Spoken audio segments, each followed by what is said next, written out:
Today I'm going to make a video on books that changed how I read. So these aren't books that have changed my life, although some of them have been very influential, but they're books that changed how I read other books. And a lot of them I read at school, and a lot of them I read separately by myself. The first book is by my favourite author.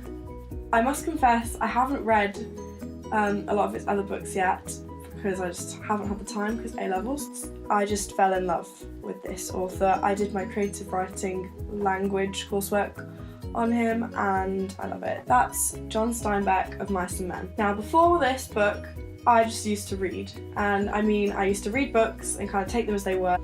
It gave me a deeper understanding that can go further. So for example, it introduced me to things like foreshadowing and a lot of further metaphors and allegory. Like there's this bit here where it's talking about a water snake slipping into a pool, and then there's a bit in the last chapter where the water snake or something like that is being really aggressive, and it's the fact that this Eden has been like broken down and these animals which used to live in harmony now don't. And that might sound really obvious, but for a 14, 15-year-old, that was quite mind-blowing, and it changed how I looked at books forever after that.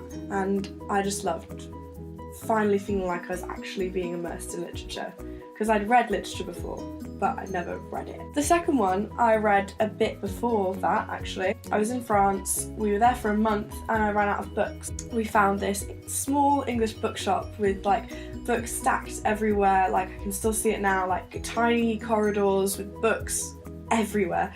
There were so many books. It's one of my favourite books, and that's To Kill a Mockingbird. So I was about 13 when I read this book for the first time. It's so interesting as well, like even just reading it when I was 13 and now rereading it as an 18-year-old adult, there's so much difference in the way I read it, because that even shows what Harper Lee was trying to do in the book, is that like there's this child's perspective and it's really naive, and you can just kind of just read a book. Like, you can just see the world how Scout sees it, and there's like a purity in that and everything, but also there's so much depth to it that she doesn't even understand she's seeing. It's just so clever, it's just so good, and I love it, and I want to write like this. Yeah, it's just a great book, would highly recommend. So now we're getting more into, I have two more. I'm sure there are others. There's things that I read when I was younger which just encouraged me to read more, like The Lion, the Witch and the Wardrobe and Alice in Wonderland. The next one, everybody is talking about this book at the moment. There's been a new TV adaptation.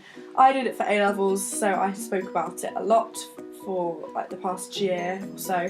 Again, I read it this time last year before I started studying it, and that's The Handmaid's Tale. I really engaged with it on a political level and on a literature level. It changed how I view like the power of literature, along with 1984 as well, which was lent to me by a teacher a few years ago. Both of them just changed how I viewed the power of books. So those are also both great books when you're thinking about your personal voice.